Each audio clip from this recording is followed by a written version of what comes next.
Adverb কাকে বলে আমরা শিখেছি, তারপরও বলছি। যখন কোনো ওয়ার্ড, ভার্ব, অ্যাডজেক্টিভ এবং কখনো নিজেকেই অর্থাৎ অ্যাডভার্বকে মডিফাই করে তখন তাকে অ্যাডভার্ব বলে। কিন্তু এই মডিফাই অর্থ বিশ্লেষায়িত করে, এইটা আমরা অনেকেই বুঝি না। তাহলে চলো আমরা শিখি। অ্যাডভার্ব যখন ভার্বকে মডিফাই করে, দেখো ভার্বকে মডিফাই করে, তখন এটা কিন্তু আমরা কোথায় পাবো? হি ওয়ার্কস স্ট্রংলি, তিনি শক্ত হাতে শক্তভাবে কাজ করেন। তাহলে কেমনভাবে কাজ করেন? স্ট্রংলি। তাহলে এখানে ভার্বকে মডিফাই করলো।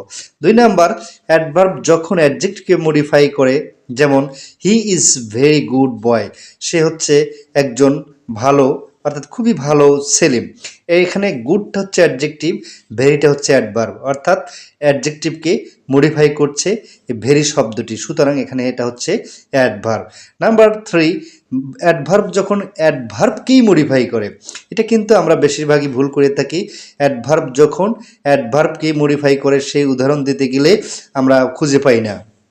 তাহলে দেখো, হি রানস ভেরি সুইফটলি, তাহলে সেখানে তিনি দ্রুত দৌড়ায়, এই যে হি রানস ভেরি সুইফটলি। তাহলে আমরা দেখেছি এখানে ভেরিটা আবার দেওয়া হয়েছে, হি রানস ভেরি সুইফটলি, খুবই দ্রুত দৌড়ায়। তাহলে এই সুইফটলিটাও অ্যাডভার্ব, এখানে ভেরিটাও অ্যাডভার্ব। তাহলে এই একটা অ্যাডভার্বকে ভেরিটা মডিফাই করছে, তাহলে এই ভেরিটা হচ্ছে অ্যাডভার্ব। দুইটাই অ্যাডভার্ব, এক অ্যাডভার্ব হয়ে আর এক অ্যাডভার্বকে মডিফাই করছে। এই হচ্ছে অ্যাডভার্ব যখন তিনটাকেই মডিফাই করে। তো প্রিয় বন্ধুরা, যদি ভিডিওটি ভালো লাগে অবশ্যই লাইক, কমেন্ট, শেয়ার করে পাশে থাকার জন্য